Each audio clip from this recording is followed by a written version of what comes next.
নমস্কাৰ প্ৰিয় দৰ্শক আমাৰ চেনেলৰ অন্য এটা জ্ঞানবৰ্ধক ভিডিঅ'লৈ আপোনাক আন্তৰিক স্বাগতম জনাইছো। প্ৰিয় দৰ্শক, ভাগ্যশালী মহিলাৰ যিদৰে বিশেষ কিছুমান লক্ষণ বা আচৰণ দেখা যায়, ঠিক সেইদৰে পুৰুষৰ মাজতো এনে কিছুমান লক্ষণ পৰিলক্ষিত হয়, যাৰ পৰা বুজিব পাৰি যে পুৰুষজন ভাগ্যৱান হয় নে নহয়। ভাগ্যশালী পুৰুষৰ মাজত বিশেষ 11টা লক্ষণ দেখা যায়। কোনবোৰ লক্ষণ থাকিলে এজন পুৰুষ ভাগ্যৱান হয়, এই কথা জানিবলৈ ভিডিঅ'টো শেষ পৰ্যন্ত চাই যাওক। প্ৰিয় দৰ্শক, আপুনি যদি জীৱনত উন্নতি কৰিব বিচাৰে, মা লক্ষ্মীয়ে আপোনাক কৃপা কৰাটো বিচাৰে, তেন্তে কমেণ্টত জয় মা লক্ষ্মী বুলি লিখি ভিডিঅ'টোৰ মূল কথাখিনি জানি লওক। প্ৰত্যেক মানুহৰ শৰীৰৰ গাঁথনি ভিন্ন ভিন্ন।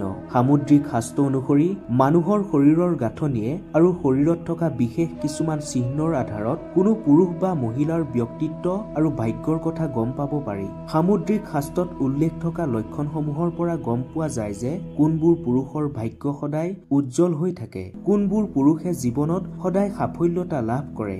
ভৱিষ্যত পুৰাণতো ব্ৰহ্মদেৱে এই বিষয়ে উল্লেখ কৰি কৈছে যে পুৰুষৰ শাৰীৰিক গঠন আৰু আচৰণৰ পৰা গম পাব পাৰি যে তেওঁ ভাগ্যই তেওঁক কিমান সহায় কৰে। শৰীৰত থকা কিছুমান চিহ্নইও এজন লোকৰ জীৱনত হোৱা কিছু দুৰ্লভ সংযোগৰ ওপৰত প্ৰভাৱ পেলায়। এই মানুহবোৰ নিজৰ লগতে নিজৰ পৰিয়াল আৰু জীৱন সংগী গৰাকীৰ বাবেও ভাগ্যশালী হয়, আৰু এই লোকসকলৰ বাবে গোটেই পৰিয়ালটোৱে সুখৰ জীৱন কটাব পাৰে। আজি আমি এই বিশেষ কিছুমান লক্ষণ আৰু পুৰুষৰ গাত থকা কিছুমান চিহ্নৰ ৰহস্যৰ বিষয়ে আলোচনা কৰিম। নম্বৰ 1, যি পুৰুষৰ পিঠি কাছৰ পিঠিৰ দৰে আকাৰ, সেই পুৰুষ বহুত ধনৱান আৰু ভাগ্যশালী হয়। যি পুৰুষৰ হাতৰ তলুৱাৰ ঠিক মাজত তিল থাকে, সেই ব্যক্তিৰ বিষয়ে শাস্ত্ৰই এনেদৰে কৈছে যে তেওঁলোকে জীৱনত যান-বাহন ক্ৰয় কৰাৰ লগতে সুখ সমৃদ্ধি আৰু সমাজত অধিক মান সন্মান লাভ কৰে। সামুদ্ৰিক শাস্ত্ৰৰ মতে যি পুৰুষৰ উঠন বুকু আৰু নাক দীঘল, সেই পুৰুষে কম বয়সতে নিজৰ কষ্টৰ জৰিয়তে খুব সোনকালে সফলতা লাভ কৰে। যদি কোনো পুৰুষৰ ভৰিৰ তৰ্জনী আঙুলি বুঢ়া আঙুলিতকৈ দীঘল হয়, তেনে পুৰুষে ভাল জীৱন সংগী লাভ কৰে।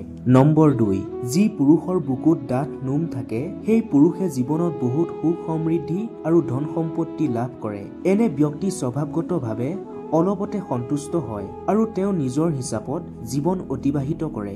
নম্বৰ 3, যি পুৰুষৰ হাতত 6টা আঙুলি থাকে, সেই পুৰুষ বহুত বেছি পৰিশ্ৰমী হয়, যাৰ বাবে তেওঁ আৰ্থিক স্থিতি অধিক মজবুত হৈ থাকে। এনে পুৰুষে জীৱনত কেতিয়াও পইচাৰ বাবে হাহাকাৰ কৰিবলগীয়া নহয়। নম্বৰ 4, যদি কোনো পুৰুষৰ ভৰি কোমল আৰু ভৰিৰ তলুৱা ৰঙা হয় আৰু তেওঁ ভৰি সদায় ঘামি থাকে, তেনে পুৰুষে জীৱনত অধিক সুখ সমৃদ্ধি প্ৰাপ্তি কৰে। এনে পুৰুষে বহুত আৰামদায়ক জীৱন অতিবাহিত কৰে। নম্বৰ 5, যদি কোনো পুৰুষৰ ভৰিৰ কনিষ্ঠ আঙুলিটো বুঢ়া আঙুলিটোতকৈ দীঘল হয়, তেনে পুৰুষ বহুত ধনী হয়। যি পুৰুষৰ কান্ধ ওখ আৰু মজবুত হয়, সেইসকলে জীৱনটো শান্তিপূৰ্ণভাৱে জীয়াবলৈ পছন্দ কৰে আৰু এইসকল মানুহে কৰ্মত বিশ্বাস কৰে। নম্বৰ 7, চুটি ডিঙিৰ পুৰুষসকলক অতি ভাগ্যৱান বুলি কোৱা হৈছে, যাৰ ডিঙিটো বৰ বেছি দীঘল নহয়, অৰ্থাৎ চুটি আৰু দীঘলৰ মাজৰ অৱস্থা।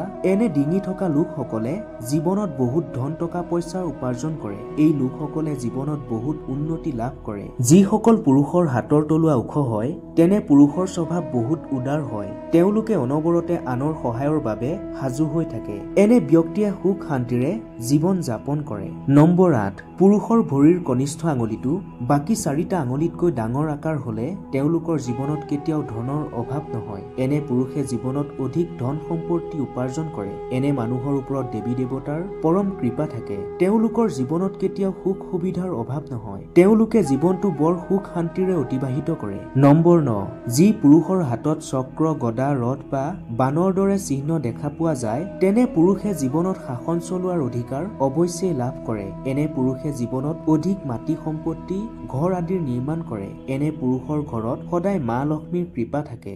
নম্বৰ 10, যি পুৰুষৰ ভৰিত তিল থাকে, তেনে ব্যক্তি বহুত বেছি ভাগ্যশালী হয়। এনে পুৰুষে ৰজাৰ দৰে জীৱন যাপন কৰিব পাৰে। এই লোকসকলে বিলাসী জীৱন কটায়। নম্বৰ 11, যি পুৰুষৰ কণ্ঠ বা মাত গহীন আৰু স্পষ্ট, যিয়ে কথা কলে সহজতে বুজিব পাৰি, তেনে পুৰুষৰ সূৰ্য বহুত বেছি শক্তিশালী। তেনে লোকে চাকৰি ব্যৱসায়ত বহুত উন্নতি লাভ কৰিব পাৰে। সেই মানুহ মানুহে নিজৰ দমত বহুত বেছি উন্নতি লাভ কৰিবলৈ সক্ষম হয়। ইয়াৰ বিপৰীতে যি পুৰুষৰ মাত সৰু আৰু কথা ক'লে তেনে পুৰুষে জীৱনত অতি বেছি কষ্ট ভোগ কৰিবলগীয়া হয়। তেনে মানুহে সফল হ'বলৈ বহুত সময় লাগে। ভাগ্যৱান পুৰুষে শতগুণ সম্পন্ন সন্তান প্ৰাপ্তি লাভ কৰে। যি ব্যক্তিৰ ঘৰত গুণ সম্পন্ন সন্তান জন্ম লাভ কৰে সেই ব্যক্তি ভাগ্যশালী পুৰুষতকৈ কোনো গুণে কম নহয়। শাস্ত্ৰ অনুসৰি যি মানুহৰ ঘৰত সংস্কাৰী শিক্ষিত আৰু পিতৃ মাতৃৰ আদৰ সন্মান কৰা সন্তান জন্ম হয় সেই ব্যক্তিৰ বৃদ্ধাৱস্থা সুখময় হয়। এনে মানুহৰ বুঢ়াকালত অধিক সুখ ভোগ আৰু মৃত্যুৰ পিছত স্বৰ্গ সুখ ভোগে।